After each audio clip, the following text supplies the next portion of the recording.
네.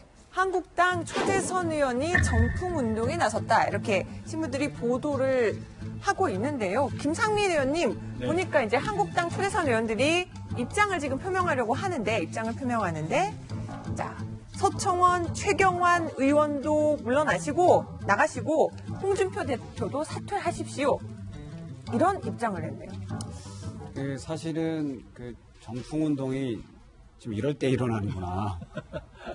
지금 박근혜 전 대통령 탄핵 사태부터 시작해서 여러 가지 당내 정말 정풍동이 일어나서 진짜 당을 살리고 또 보수가 이렇게 어려움을 겪지 않을 타이밍이 있었는데 그때는 사실 요구될 때 되지 않고 지금 이제 정풍동이 일어나고 있는데요. 지금 사실은 그 목적이 무엇이냐라는 면이에요. 정풍운동이 과연 그 보수를 살아나게 하고 또 더 나아가서 이제 한국 정치 발전을 위해서 하는 것인지 아니면 지금 현재의 이제 홍 대표나 또 지금 하고 있는 진행하는 방식에 대해서 특정인의 움직이는 바가 있는지 좀 살펴볼 필요가 있습니다. 그런데 지금 결국은 가장 핵심적인 문제가 이제 박근혜 제명의 문제거든요. 당에서. 그런데 이 문제가 사실 녹록지가 않습니다. 그리고 또 현재 두 가장 중추로 지금 지분을 갖고 있는 홍 대표 같은 경우도 그렇고 그다음에 최경환, 서청원 이 대립 구도에 있어서 이것들 근본적으로 해결할 수 있는 방안에 내시지 않은 상태에서 진행되고 있어서 이렇게 큰 결과들과 목적의 달성을 도달하지는 못하지 않을까 하는 생각들 하고 있죠. 그러니까 정풍 운동이냐는 것에 대해서도 지금 김상민 의원님은 좀 회의적이세요. 김병민 박사, 네. 정풍 운동이라고 또 보는 측면도 있거든요. 어떻게 보세요? 그렇죠. 그래서 저는 김상민 의원이 아주 좋은 지적을 해줬다라고 보는 게 시기의 문제인 거예요. 지금이 초재선이 정풍 운동을 할 시기인 것인가. 사실은 초재선 의원들이 정풍 운동을 할 것이면 진즉에 할 수 있는 시기들이 참 많았다는 거고. 안 하는데 너무 늦었다? 너무 늦었다. 두 번째, 지금 정풍 운동을 시작하는 요체는 당을 어떻게 변하고 혁신할 것인가에 대한 미래의 그림이 없어요. 오직 뭐만 있냐. 홍 대표도 안 되고 서청원, 최경환 의원도 안 된다. 그럼 누가 이제 그게 문제인 거예요. 네. 그럼 정풍운동을 할 거면 이 두 사람 다 안 된다면 누가 자유한국당을 맡아서 어떤 비전과 가치로 끌고 갈 것인가. 그 과정에 초재선 의원이 나조차 걸림돌이 된다면 내가 말 그대로 최순실 국정농단 일말에 책임이 있다면 자 정풍운동의 일환으로 나의 배지까지 떼겠다. 라고 나선다라면 아마 많은 국민들이 야 드디어 한국당이 변하는구나 박수를 칠 겁니다. 근데 지금 이런 상황에서 보게 되면은 11월 3일 최고위원회가 남아있죠. 이 최고위원회에서 박 전 대통령 출당 문제가 논의됩니다. 근데 여기에 대해서 사실 친박계 일부 의원들은 이게 아주 못마땅한 거잖아요. 네. 홍 대표가 일방적으로 드라이브를 걸고 있는 모습들에 대해서 사당화라고 주장을 하고 있기 때문에 야 그럴 바에는 둘 다 그만둬. 라고 하는 부분들은 결국은 당 내부에서의 권력 투쟁의 과정 속에서 서로 자기들끼리 싸우는구나. 이렇게밖에 비치지가 않을 수 있기 때문에 정풍 운동이라고는 하지만 그 메시지를 제대로 전달하기 좀 어려운 측면이 거기에 대한 명분이 불명확하다. 불명확하다. 그리고 이 정풍 운동을 이끌고 가는 주체가 어떤 방식으로서의 미래를 그려내는지가 불명확하기 때문에 이러한 메시지를 좀 명확히 그려낼 필요가 있다는 거고요. 따라서 이번 11월 3일 아마 박 전 대통령 출당 문제까지는 홍 대표가 뭐든지 마무리 좀 지으려고 할 것입니다. 따라서 홍 대표가 마무리 짓는 모습들을 보고 난 뒤에 그리고 나서의 자유한국당의 미래가 어떻게 그려질지를 놓고 그때 초재선 의원들의 정풍운동 기회가 분명히 있을 건데요. 그때 목소리 안 내시면 안 됩니다. 그런 얘기 좀 드리고 싶습니다. 네, 김상민 의원님 하실 말씀 많으시죠? 사실은 네. 타당이라서 제가 말을 좀 머뭇거렸는데 제가 이제 정풍운동이 왜 아니냐면은 이게 예전에 같이 또 활동하셨던 분들이 많으시잖아요. 홍준표 대표가 지금 이제 서청원, 최경환 이제 제명시키려고 하지 않습니까? 근데 아마 그렇게 구도가 될 가능성이 높아요. 그리고 또 바른정당 통합관계 이렇게 하려면은 그 조치를 해야 되거든요. 그러니까 홍준표 체제를 무너뜨리려고 하는 거예요. 최경환, 서청원 그룹 안에서 사실은 다 친박대 저희 당이 무너졌던 예전 당이 무너졌던 게 예전에 새누리당 공천 파동 때문에 무너진 거잖아요. 네.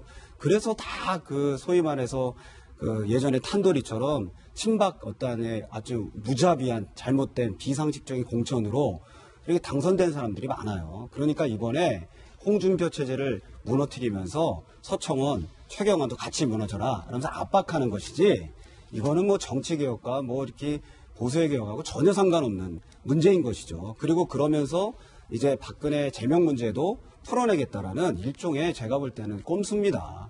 네, 꼼수다. 아마 이제 지금 한국당 의원분들은 또 여기에 대해서 반론을 하실 수도 있으니까 여기 또 한국당 관계자는 안 계시기 때문에 반론을 주시면 또 저희가 다시 소개해드리고요. 김근식 교수님도 하실 말씀이 정풍운동하면 이제 해주세요. 국민들 눈에서는 굉장히 좋은 단어입니다. 왜냐하면 그동안 잘못된 것들 바로잡는 이 새로운 집단적인 움직이기 때문에 좋은 건데 정풍운동은 되게 정치적 격변기라는 겁니다. 가장 대표적인 게 유신 정권, 유신 독재가 무너진 다음에 79년에 12.6이 있고 나서 80년에 공화당 내에서 스스로 정풍운동을 했던 기억이 있거든요. 그러니까 그동안에 우리가 잘못해왔지만 이제는 역사적 격변기 우리 스스로부터 좀 잘못을 이야기하고 새롭게 나아가보자. 이게 정풍운동인데 지금 두 분 다 말씀하셨습니다만 지금 나오는 한국당 내 초재선 의원들 정풍운동은 이게 왜 이 시기지?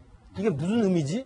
왜냐하면 그 정풍운동 본연의 그 시기를 놓친 거예요. 정풍운동이 필요했던 시기는 사실은 작년에 국정농단 사태가 나가지고 박근혜 전 대통령이 탄핵이 될 거냐 말 거냐 할 때 한국당 내 스스로의 자족 움직임이 있었어야 되는 거거든요. 저는 그것이 오히려 바른정당의 탈당이 오히려 일종의 정풍운동적 성격이 있었다고 생각합니다. 네. 그때는 조용히 있다가 지금 와가지고 지금 말씀하신 것처럼 서청원이나 최경환 의원이 이제 친박 청산의 이제 주역으로 이제 그 공식적으로 탈당 조치에 될 것 같으니까 그러면 홍준표도 같이 물귀신으로 가자. 저는 제가 볼 때 이게 정풍운동이라는 이름을 가장한 친박 진영 내에서의 물귀신 작전이 아닌가 생각이 들어요. 네, 오늘 아주 좀 강하게 정풍운동이라고는 하지만 그 이면에 대해서 좀 강하게 비판을 해주셨는데요. 어쨌든 이 서청원 최경환 의원 그런 거취 또 박근혜 전 대통령의 출당 문제가 결국은 바른정당과 한국당의 합당 문제로 이어질 겁니다. 여기 또 바른정당의 핵심 키를 쥐고 있죠. 김무성 바른정당 의원 또 뭐라고 얘기했는지 잠시 들어보시겠습니다. 보수 야당들이 힘을 합쳐서 효율적으로 잘 대응을 하기 위해서는 보수가 단일돼야 된다 하는 그런 생각을 가지고 있고 그 소신을 변할 수가 없고. 김무성 의원 제 예전 당대표 시절에 참 힘이 넘치셨는데 이게 좀 오늘 보면 계속 이제 보수 야당이 합쳐야 된다라는 메시지 계속 얘기를 하고 있습니다.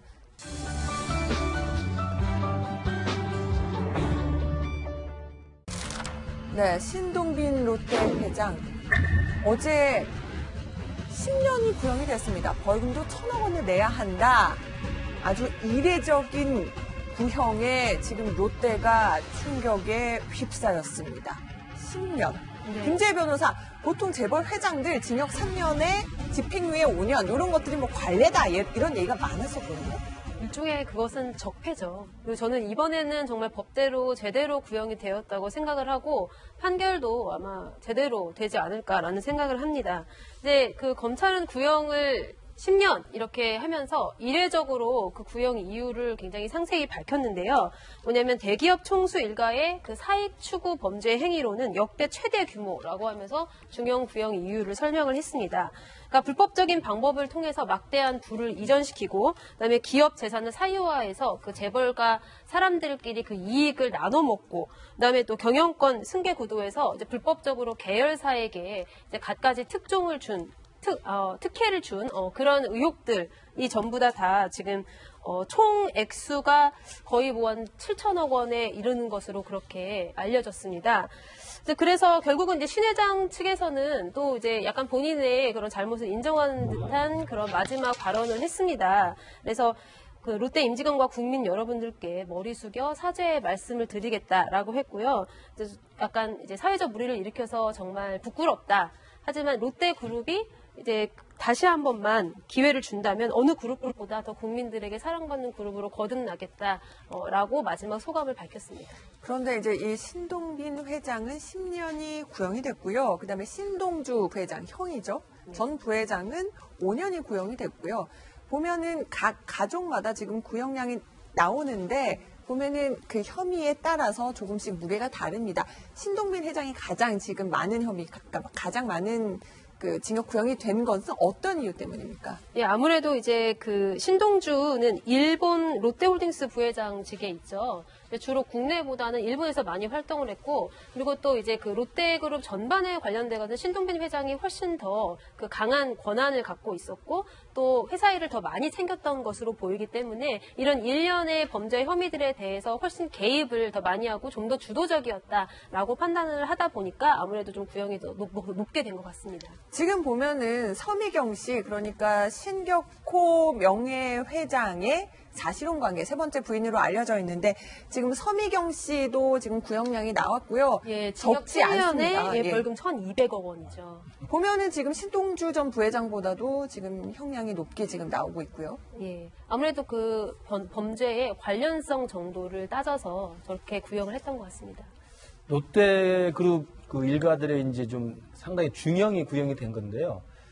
사실은 이제 국민들이나 시청자분들께서는 이 부분이 이제 그동안의 국정농단 사태와 관련된 K스포츠재단이나 미래재단 관련돼서 롯데가 계속 수사를 받았고 기소가 돼 있습니다만 그것과는 별도의 내용들이 지금 따로 드러나서 지금 기소가 된 거거든요. 그러니까 저 사건은 국정농단 사태 이전부터 이미 롯데그룹 내에 신동빈 회장과 신동준 회장 사이에 이른바 왕자인한 때문에 이것저것 이제 비리가 드러나면서 사실은 이 기소가 된 내용인데요. 저는 왜 이게 중형이 구형됐다고 생각하냐면 아까 국민정서법 말씀하셨습니다만 국민정서법에 따르면 그 당시에 왕자인한 때문에 하나둘씩 드러났던 비리들이 보면 좀 죄질이 좀 나빠요.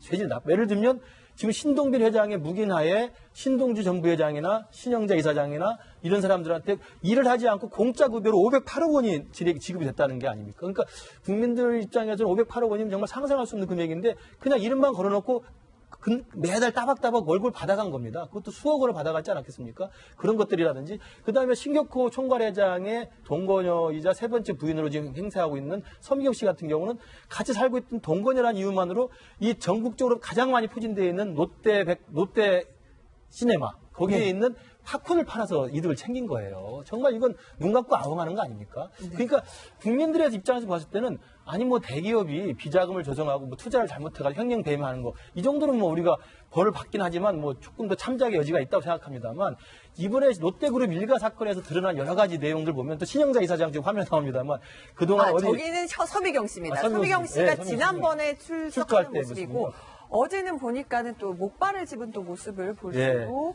있었습니다. 신영자 이사장 같은 경우도 면세점에 네. 점포를 입점해주는 대가로 돈을 챙기고 그렇지 않습니까? 그러니까 굉장히 죄질이 좀 나쁘다는 판단을 검찰이 한 게 아닌가 저는 그렇게 생각합니다. 네, 이런 가운데 지금 속보를 잠시 소개해 드리겠습니다. 청와대 국가안보실의 남관표 제2차장이 지금 속보를 전하고 있는데 저희가 아까 한중 관계 개선되고 있다 이런 얘기를 전해드렸는데 보면 지금 우리 정부의 입장이 지금 나오고 있네요. 예. 사드 배치 3국 겨냥한 것이 아니다. 중국 안보 이익 해치지 않는다는 점이 분명하다. 사드에 관련된 지금 우리 정부 입장이 지금 나오고 있습니다. 아까 제가 신문콕에서 잠시 소개를 해드렸는데 어제 강경화 장관이 조만간 좋은 소식을 발표할 것이다. 금방 나왔네요.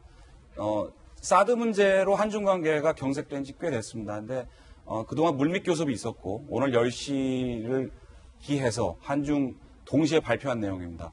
사드 문제에 대해서 지금까지 어떤 한국 정부의 어떤 여러 가지 뭐 사과라든지 유감 표명을 사실 중국 정부에서 요구해 왔는데 정리된 것은 한국 정부가 중국의 사드에 대한 우려와 입장을 이해한다 이렇게 양측 간에 조율이 됐고요. 북핵 문제를 해결하기 위해서 한중 간에 모든 노력을 기울이겠다 이런 내용도 포함된 것으로 보입니다.